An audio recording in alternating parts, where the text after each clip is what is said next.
Hey everybody, happy Monday. It is Reset Monday. We're back at it again. Let you listen to a little Dua Lipa while we get going. Doesn't that song just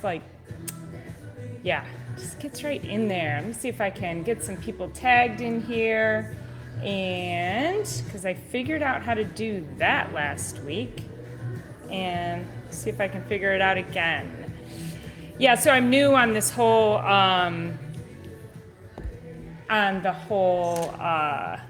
doing it on my computer thing. And there's a little button. Now, where did it go? So I can tag some of you and get you in here. Let's see. Yeah, and then I was trying to get my camera set up because I took it home. And I was like, why isn't my camera working? I was forgetting to take the lens cap off. So it's Reset Monday. That's what it's all about, right? Let's see. Where is... I got you, moonlight, you're my... I'll just sing for you. I don't know where the tag people thing went. Come on, dance with me. I'm levitating. Wait with me tonight. Is that it? Nope. I'm trying to do it on my phone. How's everybody's weekend? Did you enjoy the heat? For those of you who know me and know me well, you know that I really screwed that up. Getting feedbacks. Hang on, you guys. I know, technical difficulties. There we go. I absolutely love the heat. That is just, it's my jam. Got to spend some time in my neighbor's pool and just do a little meditating. A few stressful things going on, but it's just one of those, just got to get through it, right? So what do you do? What do you do when you're having a stressful moment and you need to figure out how to get through it? For me, downtime is really important. Time to think, time to relax, time to reflect. That's a big thing. Journaling. Did a lot of journaling this weekend, so that was really helpful. And so if you're not journaling, I encourage you to, writing out the things that are, maybe challenges in life, maybe things are going good and you want more of that. So if you're journaling that, sometimes that can be like an evidence journal. So I know I didn't write this in the, oh, there it is. I found it. Okay. Did I find it? I thought I found it. So like an evidence journal, so that when you are having some challenges, you're not really sure how to handle them, or you're thinking that things aren't really going as great as you would like to, then you have this evidence journal and you can look back on it and you can actually see that you are accomplishing so much more than you ever thought you were. So I encourage you to do that. If you're not journaling at all, just anything. I mean, just write anything. There's, people out there will tell you, you have to journal like this and you have to set goals like that. But, in my opinion, it's just, you just need to sit down and write. I mean, that's really the bottom line. So if you just sit down and write, oftentimes that is, that's going to be your best option. So just anything. Got to get the thoughts out of your head. Just tagging a few people in here. Where is, I need to tag Julie. Julie's always in here. Okay, that's good for now. I don't know why I can't access people. All right, you'd think after all this time I would have this figured out, but new platform. Okay, so Sex Beta update. I finally got the non-disclosure agreement back I found a company in Indiana that is maybe going to produce it for me. However, I have to get them the product. We're going to test it for quality, do the labeling and all of that. So we're moving. I'm starting to get set up with getting my landing pages. So if anybody's interested, I'll have a sign up page here so you can get on that list for when we do get the product going and we have it live. Then we're gonna have like early bird pricing, and I'll be looking for brand ambassadors. So for those of you who don't know what Sex Butter is, it is a personal moisturizer. So think your most sensitive parts, and you need a little bit of lubrication down there. When I pitched it on that TV show, David Meltzer's 2-Minute Drill, I used antifreeze as an example because there are so many chemicals in lubricants on the market. And I was talking to a friend of mine last week, and he was saying, wow, I had no idea. And I said, no, most people don't. They don't think to look at the ingredient. You know, we look at the ingredients in our food, but we don't look at the ingredients in our lube. So super important, because those ingredients are, the reason I used antifreeze, start trying to raise my chair.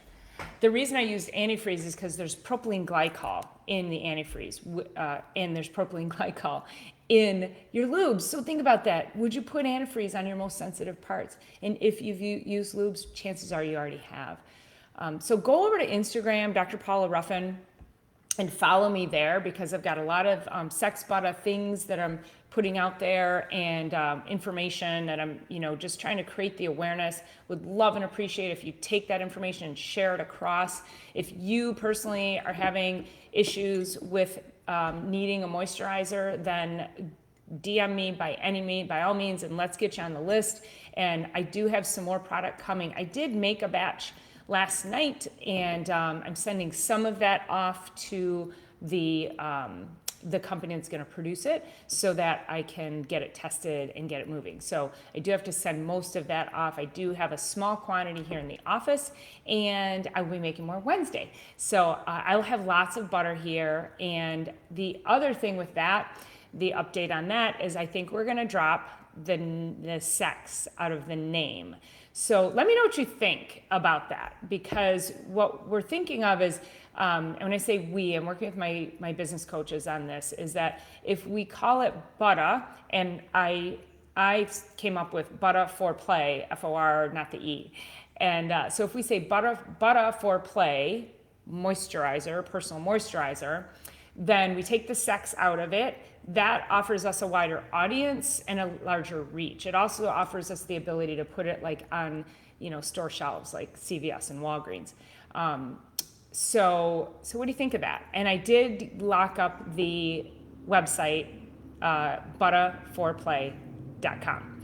So watch for that to come. I've got to talk to my web designer this week and see if we can start getting that built out, because now, you guys, I think I only have about 8 weeks to get the business live and get the product, get the funding, because as soon as that goes live on Dave Meltzer's 2-Minute Drill, it's going to be worldwide. And I'll let you know, it'll be on Apple TV and Bloomberg TV, and I'll let you know when it's fully edited and it's ready to go. So that's the thing. So what do you think about that? It's going to be Butter for Play moisturizer, and I think all of the innuendos are in there. The problem with calling it a lubricant is the FDA is really, really strict on lubricants. In fact, they're trying to strip the market of it. They will allow things with really caustic chemicals on the market and for sale in all of your big box stores, but they will not allow personal lubricants on the market. I mean, they're making you jump through hoops, tens of thousands, if not hundreds of thousands of product testing, dollars in product testing, as well as the time to get to market. I mean, it could take 2 years or more to get this product to market if we label it as a lubricant.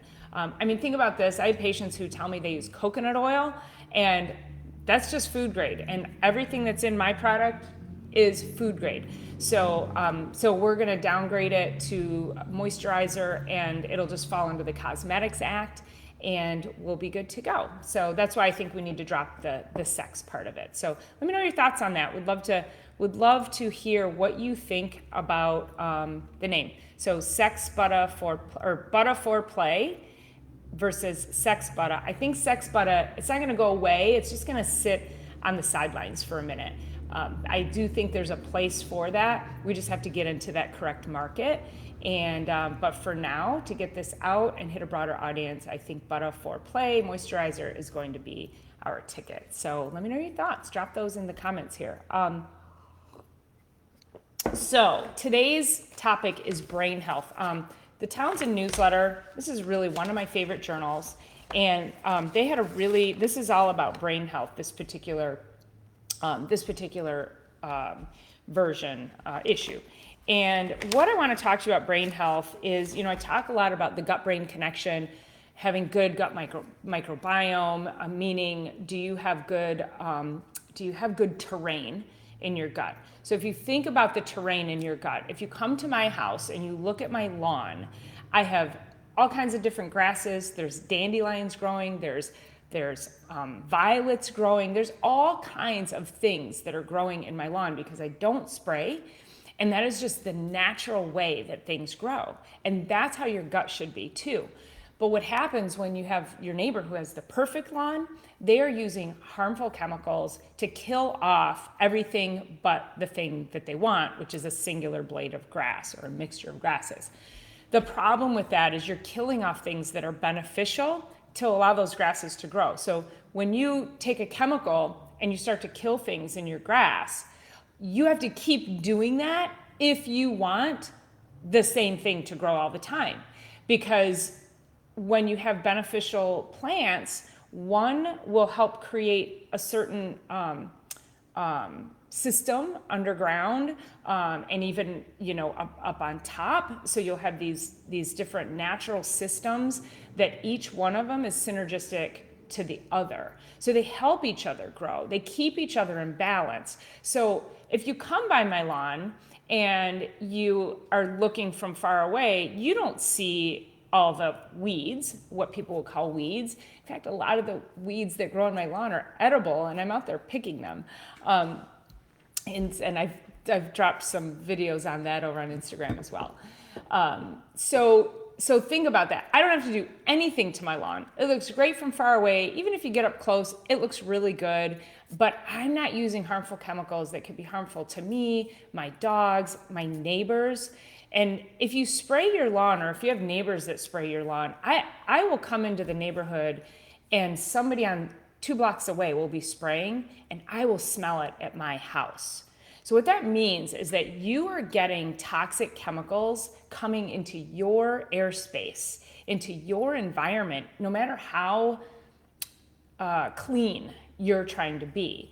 It is unavoidable. So we talk about toxic load a lot, and those toxins can actually damage your gut bacteria, much like they will damage the lawn or create the lawn that you want to look like, but then you're constantly using chemicals, dangerous chemicals.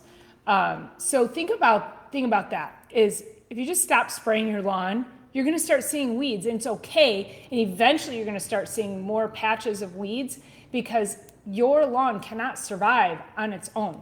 So if you have poor gut health, you definitely have an altered terrain, and we need to rebuild that. And some of the things that are in there, so I know I just talked about don't kill things in your lawn, but we do sometimes have to kill things in the gut. So if you have yeast, if you have molds, if you have a condition called SIBO, small intestinal bacterial overgrowth. SIBO is when your gut has been so altered for so long that it allows bacteria from one part of the gut to migrate into others, and it doesn't work in the other part of the gut. It needs to stay where it needs to stay.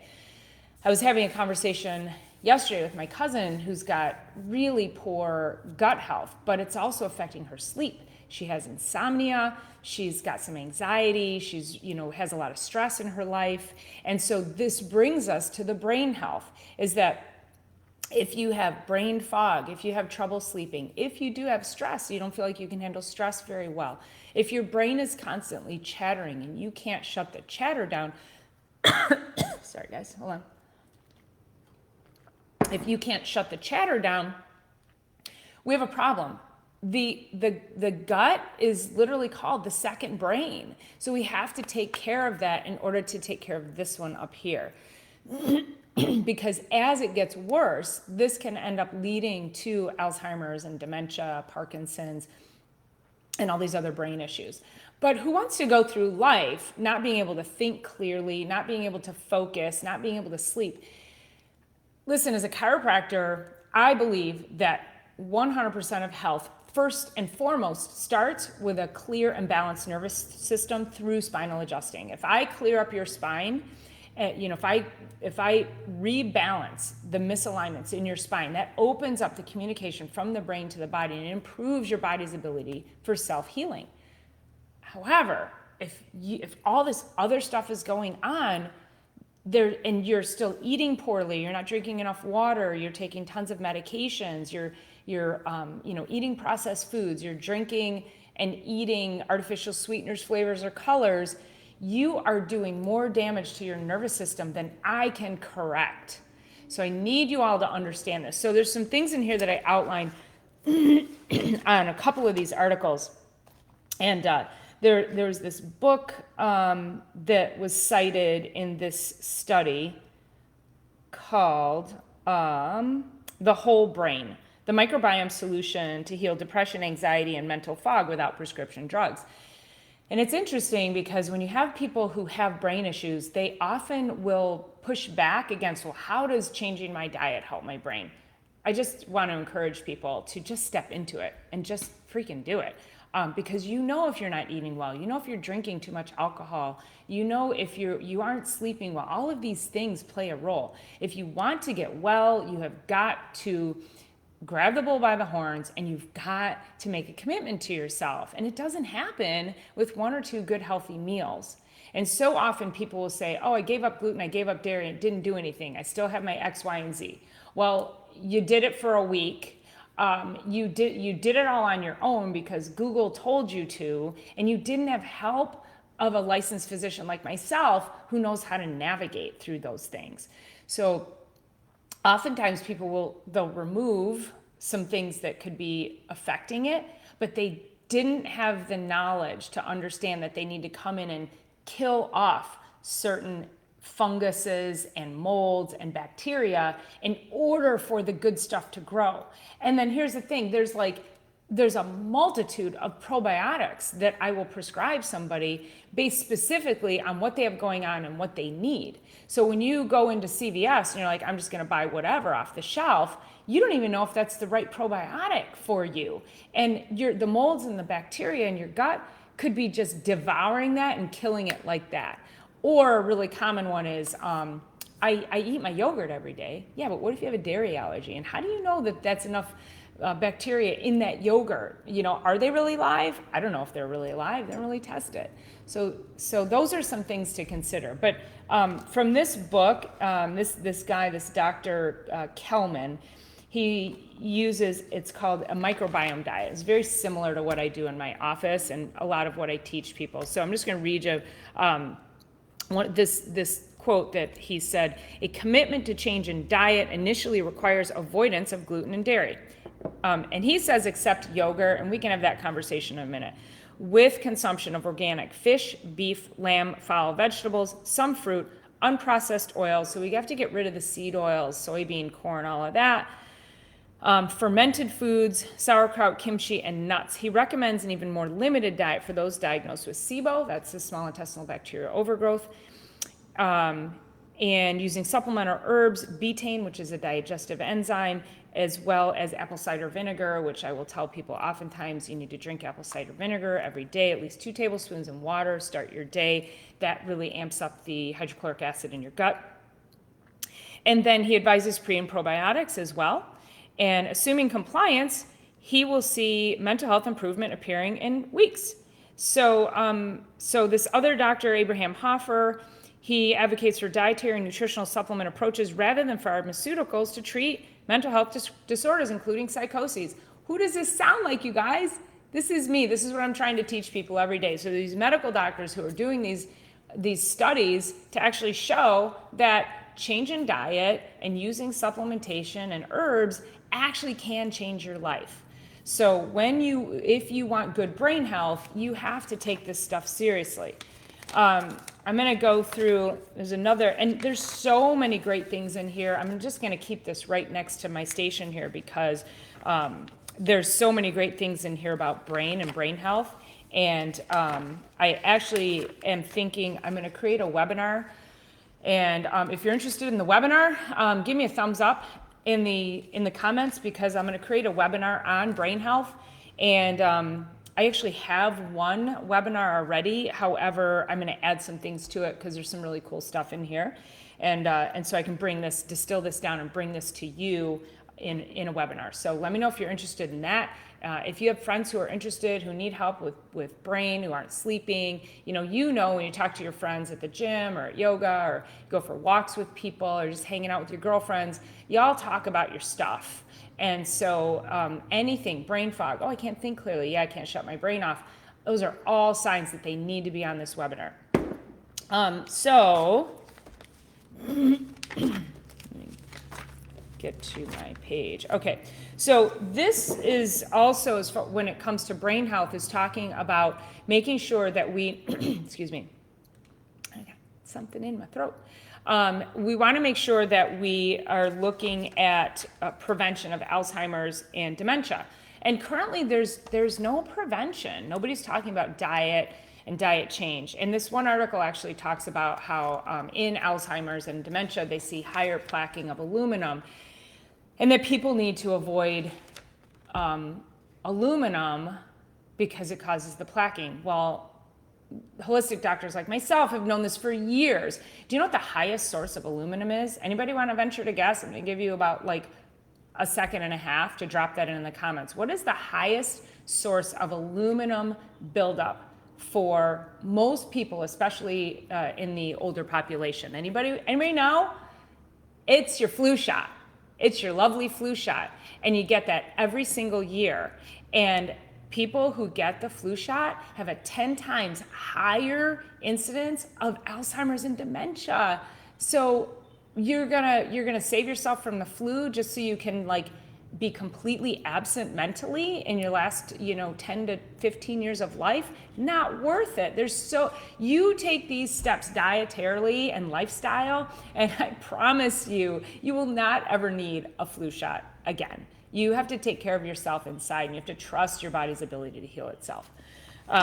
So just looking at the top brain nutrients, and I know, just see all those pages I flipped? I want to read you all of them.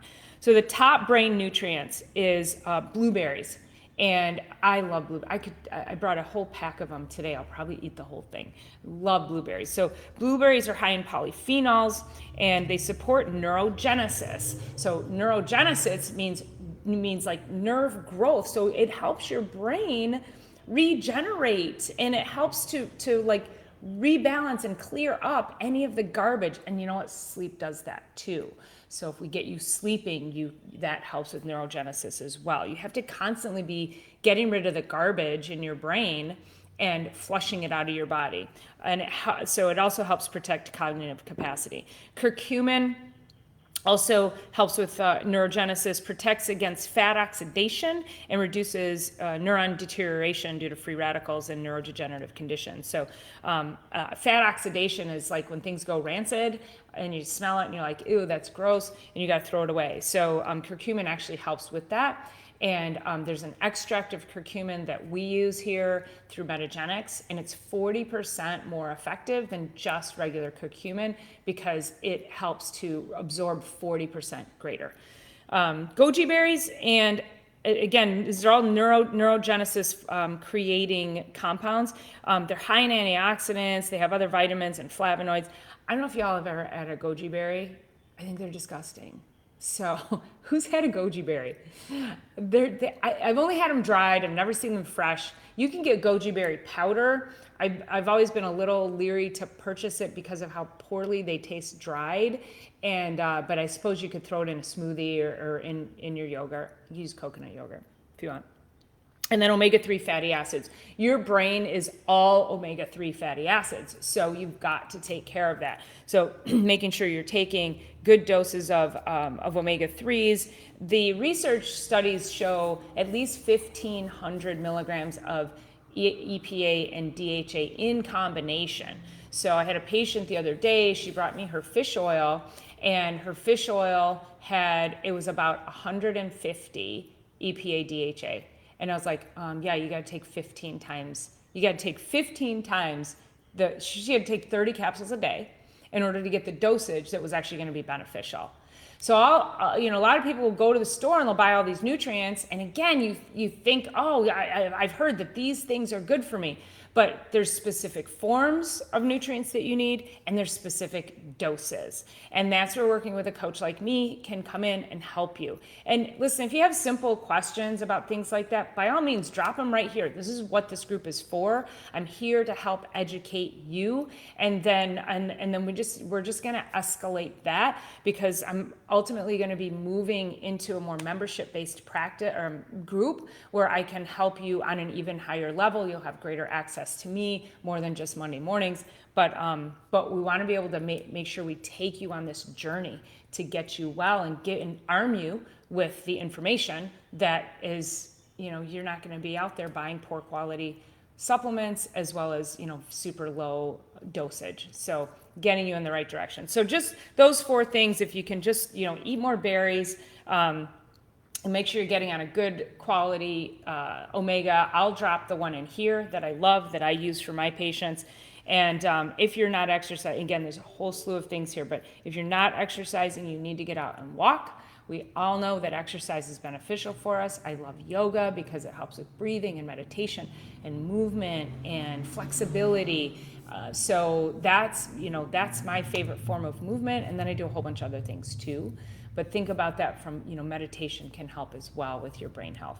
All right, guys, it is 10:03, sorry. And I hear people pulling up. So let me know your questions. Thanks for watching today. And as always, if you're here live, hit #live. If you're here on replay, hit replay.